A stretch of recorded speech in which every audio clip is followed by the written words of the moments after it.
हे winners, आज के video के बाद आप मुझे जादू की जप्फी देने वाले हो। मतलब हम अपनी लाइफ में बहुत सी ऐसी मिस्टेक्स कर रहे होते हैं जो हमें बीमार बना सकती हैं और बना रही हैं। तो आज आपके साथ वो मिस्टेक्स शेयर करूंगा जिनको आज के बाद आप नहीं करेंगे, और अगर आपने नहीं किया तो न सिर्फ आपकी हेल्थ बल्कि आपकी पूरी जिंदगी बेहतर हो सकती है। और हाँ, स्पेशली तीसरी वाली मिस्टेक को आप बहुत ज्यादा ध्यान से सुनेंगे, क्योंकि हो सकता है ये मिस्टेक आज से ही आपकी जिंदगी को बचा दे, आपकी हेल्थ को बेहतर कर दे। तो जो सबसे पहली गलती है जो लगभग हर एक मेल यानी पुरुष कर रहा है, और अगर आप एक फीमेल हैं तो do share this video with your man, with your friend, with your father, with your brother, with your husband, ताकि आप किसी की जिंदगी को बचा सकें। और ये सबसे पहली गलती है खड़े होकर के यूरिन करना। आज मेल्स में urinary tract, bladder problems, bladder stones, prostate enlargement, UTI, prostate cancer और किडनी प्रॉब्लम्स इतनी ज्यादा बढ़ गई हैं जो पहले कभी भी नहीं थी। और आयुर्वेदिक टीचिंग्स के अकॉर्डिंगली इन सब के बढ़ने का कारण है हमारा खड़े होकर के यूरिन करना। और इन आयुर्वेदिक टीचिंग्स को और सिटिंग यूरिनरी पोजीशन को आज मेडिकल साइंस भी वैलिडेट कर रहा है। और बैठकर और खड़े होकर के यूरिन करने को लेकर के पूरी दुनिया में एक मेटा एनालिसिस किया गया, जिसमें 11 स्टडीज परफॉर्म की गई 1999 से 2012 के बीच में। और इसके आंकड़े चौंका देने वाले थे।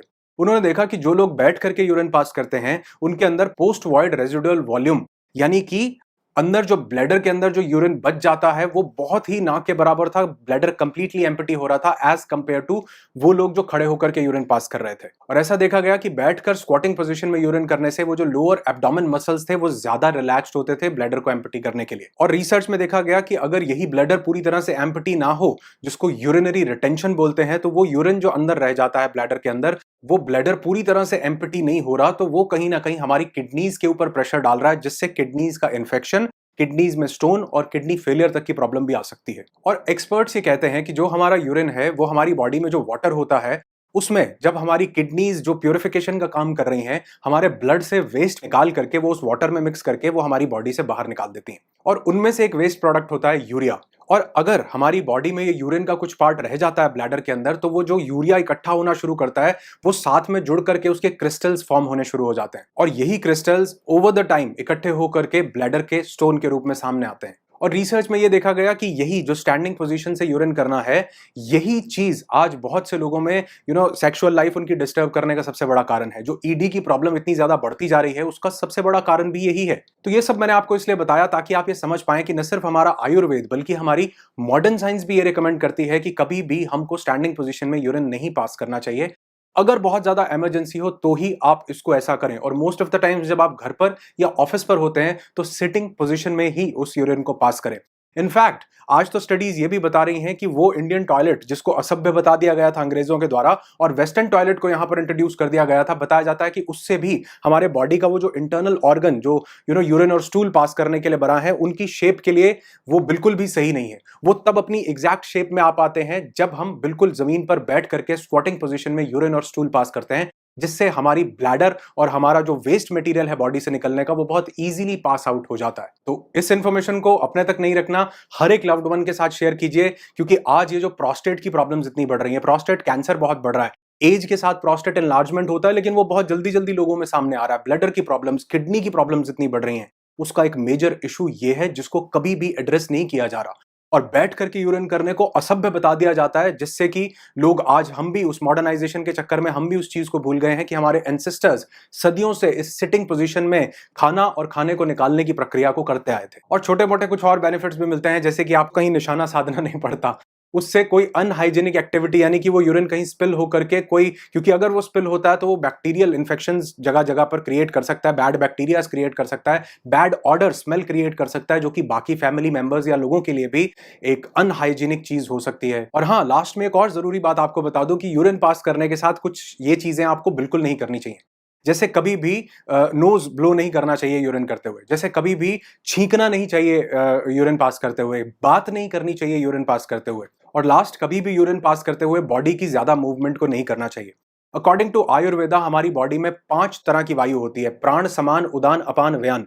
तो जब भी हम यूरिन पास करते हैं तो हमारी अपान वायु स्टिमुलेट होती है। वो स्टिमुलेट होने से हमारी बॉडी के अंदर की पूरी वायु का सिस्टम जो है फ्लो में आ जाता है। तो अगर हम मूवमेंट करते हैं तो हम उस फ्लो को डिस्टर्ब करते हैं। इसलिए बैठ करके यूरिन पास करने से हम उस मूवमेंट को भी अवॉइड कर सकते हैं, किडनी प्रॉब्लम्स से बच सकते हैं, स्टोन से बच सकते हैं और कई तरह की और बीमारियों से बच सकते हैं। उम्मीद करता हूं इसको आप आज से और अभी से फॉलो करेंगे और मैंने बोला कि जहां पर पॉसिबल ना हो वहां पर आप इसको जरूर खड़े होकर के कीजिए, लेकिन जहां पर पॉसिबल है आपके घर में, आपके ऑफिस में, या जहां पर भी सिटिंग टॉयलेट सीट, और स्पेशली अगर इंडियन सीट मिल जाए, इसको बैठ करके करो। आप अपनी जिंदगी में, सेहत में बहुत ज्यादा इंप्रूवमेंट देखोगे। पॉइंट थोड़ा अनयूजुअल है लेकिन हर इंसान तक पहुंचेगा, तो लोगों की जिंदगी, लोगों की लाइफ, लोगों की हेल्थ बहुत ज्यादा बेहतर होगी। और हाँ, ये वीडियो अगर आपको आपकी हेल्थ के लिए एक वरदान लगे तो आपने मुझे ये कमेंट करके जरूर बताना है कि क्या ऐसी और मिस्टेक्स मैं आप लोगों के साथ शेयर करूं, क्योंकि बहुत सी ऐसी चीजें हैं जो हमारे एंशिएंट सिस्टम में, हमारा आयुर्वेदा, हमारी चरक संहिता, हमारे बहुत पुराने लोग, एंसेस्टर्स बताते थे, जो आज हम लोग खो चुके हैं, जिस वजह से हम अपनी हेल्थ को भी खो रहे हैं। तो अगर आप चाहते हैं कि ऐसी और मिस्टेक्स आपके साथ शेयर करूं, मुझे कमेंट करके जरूर बताइएगा। ऐसे और बहुत सारे वीडियोस, पूरी एक सीरीज आप लोगों के लिए बनाऊंगा जो हमारी न सिर्फ हेल्थ को बल्कि हमारी जिंदगी को बेहतर कर सके। दूसरी गलती हम में से बहुत ज्यादा लोग, या यूं कहूं कि 99.9% लोग कर रहे हैं, और इस छोटी सी गलती को इंप्रूव करने से न सिर्फ आपकी हेल्थ बेहतर होती है, बहुत सी बीमारियां खत्म होती हैं, बल्कि उसके साथ साथ आपका फोकस, आपका अटेंशन, आपकी अवेयरनेस बढ़ती है, आपके स्ट्रेस लेवल्स बहुत ज्यादा कम हो जाते हैं, डिप्रेशन, एंग्जाइटी धीरे धीरे खत्म होने लगता है, सिर्फ एक चीज से, ये है डीप ब्रीदिंग। लेकिन हम में से अधिकतर लोग, ज्यादातर लोग शैलो ब्रीदिंग कर रहे हैं। इस पर मैंने एक कंप्लीट वीडियो आप सब लोगों के लिए बनाया था। शैलो ब्रीदिंग, हमारे यहां से छोटी ब्रीदिंग, सांस यहां से चली जाती है, बेसिकली वो हमारे डायफ्राम में जा रही है, लेकिन वो इतनी छोटी है कि हमारी बॉडी को जो ऑक्सीजन ऑप्टिमम लेवल पर चाहिए, वो ऑक्सीजन उसको नहीं दे पा रही है। और अगर वो ऑप्टिमम लेवल पर ऑक्सीजन नहीं मिलती तो हमारी बॉडी का सबसे ज्यादा ऑक्सीजन हमारा ब्रेन कंज्यूम करता है, और वो पूरी की पूरी ऑक्सीजन जो है वो हमारे ब्रेन तक ना पहुंच पाने के कारण हम बहुत सी एक्टिविटीज को परफॉर्म नहीं कर पा रहे हैं। लोग कह रहे हैं हमारा फोकस नहीं बढ़ रहा, हम थक जल्दी रहे हैं, हमको लेथार्जी बहुत जल्दी आ रही है, हमको कई तरह के मेंटल इश्यूज आ रहे हैं, स्ट्रेस खत्म नहीं हो रहा। वो सिर्फ इसलिए हो रहा है कि आपकी बॉडी के अंदर हाइपर ऑक्सीजनेटिव एनवायरनमेंट नहीं है, क्योंकि इस स्लो ब्रीदिंग से आपके डायाफ्राम तक वो जो ऑक्सीजन का फ्लो है वो पहुंचता है, और डायाफ्राम एक्सपैंड होने से आपका वही ऑक्सीजन का फ्लो आपके ब्लड में अच्छे से मिक्सअप होकर आपके पूरे बॉडी के हर एक पार्ट तक जा पाता है।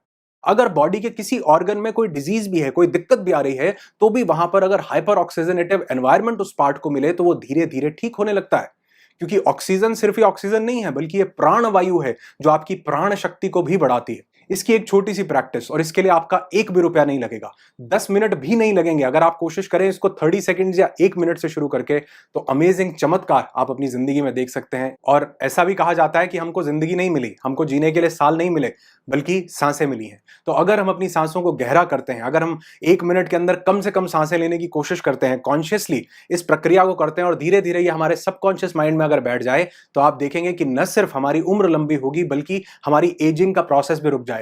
इस डीप ब्रीदिंग से चेहरे की चमक बढ़ती है, जो एजिंग, जो सेल बहुत जल्दी हमारे जो है डिप्लीट हो रहे हैं, उनके डिप्लीट होने की जो स्पीड है वो बहुत ज्यादा कम हो जाती है। तो क्या मैं उम्मीद कर सकता हूं कि आप अभी से इसको फॉलो करना शुरू करेंगे?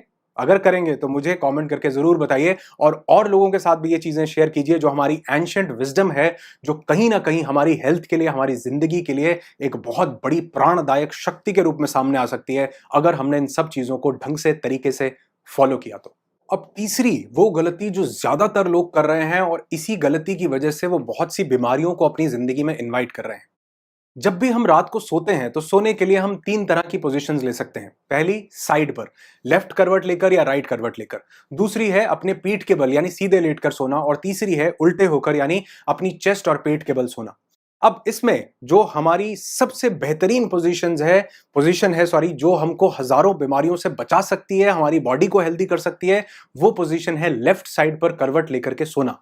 हाँ, मैं मानता हूं कि हम रात में सोने के बाद बहुत सी बार अपनी करवट को बदलते रहते हैं, लेकिन कोशिश कीजिए जब आप सोने के लिए जाएं तो सबसे पहले लेफ्ट साइड पर करवट लेकर के सोएं। अगर आपको कोई क्रॉनिक हार्ट इशू है तो ही आप इस पोजीशन को अवॉइड कर सकते हैं, अदरवाइज 99% लोगों को लेफ्ट करवट लेकर के ही सोना चाहिए। और इसके कुछ साइंटिफिक रीजंस आपको बताता हूं कि ऐसा क्यों करना है। अब देखो, हम जब खाना खाते हैं मुंह से, तो वो हमारी फूड पाइप से होकर के हमारे पेट में जाता है। हमारे पेट और फूड पाइप के बीच में एक वाल्व लगा होता है ताकि पेट से कुछ भी वापस ना आए। और क्या आप जानते हैं, जो हमारा स्टमक है, हमारा पेट है, ये हमारी बॉडी के लेफ्ट साइड पर होता है। तो जब भी हम लेफ्ट साइड की करवट को लेकर के सोते हैं तो हमारा खाना उस पेट में लेफ्ट साइड में ग्रेविटी होने के कारण नीचे रहता है, जिस वजह से वो हमारी फूड पाइप में नहीं आता। और अगर हम राइट साइड की करवट को लेकर के सोते हैं तो इस खाने को पचाने के लिए जो सबसे पहली चीज हमारा पेट रिलीज करता है वो है हाइड्रोक्लोरिक एसिड। जिसका नेचर एसिडिक होता है। एसिडिक होने के कारण ये वॉल्व्स में जाकर या किसी भी बॉडी ऑर्गन के साथ अगर टच होता है, कनेक्ट होता है, तो उसको डैमेज करता है। न सिर्फ डैमेज करता है बल्कि अल्सर, एसिडिटी उसका सबसे पहला सिम्टम हो सकता है, हाइपर एसिडिटी हो सकता है, गैस्ट्रिक प्रॉब्लम्स हो सकता है। ये हाइड्रोक्लोरिक एसिड क्रिएट करता है। अब आप कहोगे कि अगर ये हाइड्रोक्लोरिक एसिड क्रिएट करता है तो ये हमारे पेट में रिलीज होता है, तो पेट में भी तो ये यही करता होगा? जी नहीं। हमारी बॉडी बहुत इंटेलिजेंट है। हमारी बॉडी ये हाइड्रोक्लोरिक एसिड रिलीज करने के साथ दो चीजें और रिलीज करती है, जिसमें सबसे पहला है पेप्सिन और दूसरा है म्यूकस। म्यूकस जो होता है वो हमारी बॉडी के अंदर जब पेट में रिलीज होता है तो वो पेट के जो इनर लेयर्स होती हैं उनके चारों तरफ चिपक जाता है, जिससे कि ये हाइड्रोक्लोरिक एसिड को हमारे पेट की लेयर्स अब्सॉर्ब ना कर सकें। लेकिन वो म्यूकस हमारे पाइप में यानी हमारे एसोफेगस में नहीं आ पाता। तो अगर हम राइट साइड की करवट लेकर के सोते हैं तो हमारा हाइड्रोक्लोरिक एसिड, गैस्ट्रिक जो हमारे केमिकल्स होते हैं वो हमारे फूड पाइप में आ जाते हैं।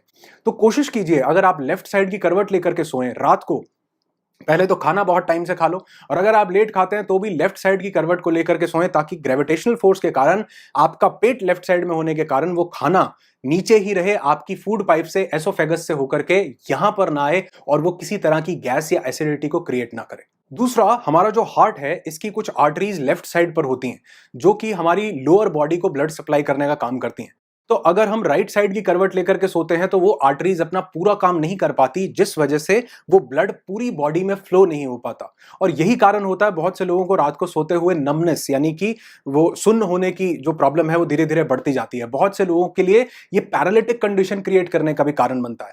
इसलिए अगर आप लेफ्ट साइड की करवट लेकर के सोते हैं तो ये ब्लड आपकी लोअर बॉडी तक इजीली फ्लो होता है, तो आप अपने दिल का काम आसान कर रहे हो। और तीसरी और सबसे बड़ी चीज, हमारे लिम्फेटिक सिस्टम का एक सबसे इंपॉर्टेंट पार्ट होता है जिसको बोला जाता है स्प्लीन। ये भी हमारे बॉडी के लेफ्ट साइड में होता है और ये भी हमारे ब्लड से डेड सेल्स को रिमूव करने का काम करता है। तो अगर हम लेफ्ट साइड की करवट को लेकर के सोते हैं तो हमारे लिम्फेटिक सिस्टम का ये पार्ट स्प्लीन भी बहुत अमेजिंगली काम कर पाता है, और वो जो रात को सोना है वो एक दवाई हो जाता है, वो मेडिसिन हो जाता है, क्योंकि यही प्रक्रिया रात को हमारी बॉडी से ब्लड के जो टॉक्सिन्स हैं उनको रिमूव करती है, फिल्टर आउट करती है। हाँ, मैंने बोला कि हम कई बार रात को पोजीशन चेंज करते हैं, लेकिन अगर आपने धीरे धीरे इस आदत को बनाना शुरू किया, ये एक प्रैक्टिस है, एक हैबिट डेवलप करना है।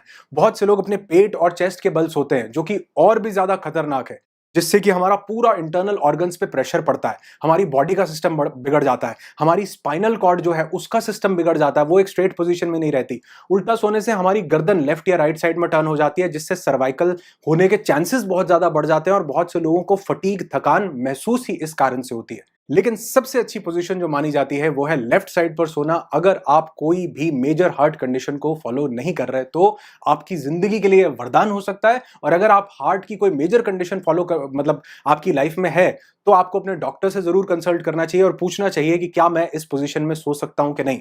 और अगर आपने इस पोजीशन में आज से सोए तो न सिर्फ आपको कुछ दिन के अंदर आप देखेंगे आपकी स्लीप की क्वालिटी इंप्रूव होगी, आपकी हेल्थ इंप्रूव होने लगेगी, कम टाइम में ज्यादा नींद आप पूरा कर पाएंगे, क्योंकि आपकी बॉडी एक रिलैक्स स्टेट में होती है और आप एक होम्योस्टेसिस की स्टेट को क्रिएट कर पाते हैं। यानी कि अगर बॉडी अपने आप से काम कर रही है तो वो हीलिंग की प्रक्रिया को भी तेज करेगी, आपके अंदर कोई टॉक्सिन्स, कोई बीमारियां हैं उनको भी ठीक करेगी, और एक बेहतर नींद 100 तरह की और चीजों के ऊपर, आपकी लाइफ के ऊपर, आपके मूड के ऊपर, आपके स्ट्रेस के ऊपर, कई चीजों पर इंपैक्ट डालती है। तो उम्मीद करता हूं कि आज आप अच्छे से सोएंगे, और इनमें से अगर कोई भी पॉइंट आपको नया लगा हो कि आपकी जिंदगी में इंपैक्ट डालेगा या किसी दूसरे इंसान की लाइफ में इंपैक्ट डाल सकता है, तो इस वीडियो को लाइक करके जरूर बताइएगा। ये सब वो क्रांतिकारी चीजें हैं जो कहीं ना कहीं हमने अपनी जिंदगी से बिल्कुल और बिल्कुल निकाल दी हैं, हम इनको खो चुके हैं और ना ही कोई हमें इन सब चीजों के बारे में बता रहा है। तो आज आपने मुझे कमेंट करके जरूर बताना है कि इनमें से किस किस चीज को आप आज से ही फॉलो करने वाले हो। हर सोशल मीडिया प्लेटफॉर्म पर इस वीडियो को हर एक इंसान के साथ शेयर कीजिए, ताकि उसकी जिंदगी, उसकी हेल्थ अमेजिंगली, वंडरफुली, ब्यूटीफुली बेहतर हो सके। तो आपकी सेहत बेहतर हो, आपकी जिंदगी बेहतर हो, यही दुआ करता हूं। I wish you lots and lots of peace, tons of happiness and bundles of success in your life. Be happy, be alive. और लास्ट में आप सब लोगों के लिए